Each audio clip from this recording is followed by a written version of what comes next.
At meron na rin nga tayong bagong Pope, si Pope Leo XIV, galing sa Amerika.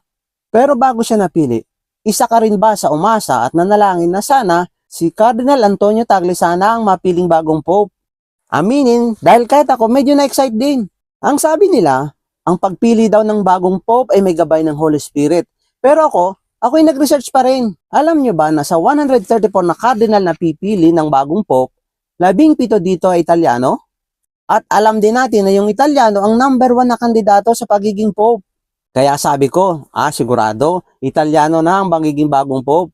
Next naman ay Amerika na may 10 kardinal. Pero hindi naman siya kasama sa top 5 na nababalitang magiging Pope. Sunod naman ay ang Brazil na may 7 kardinal. Tapos ang Pilipinas na merong 3 lamang. Yung mga ibang bansa naman, halos tigisan na lamang. Isang patunay na hindi naiimpluwensyahan ng social media ang mga kardinal. Good luck sa ating lahat. Sana sa susunod, Pilipino naman.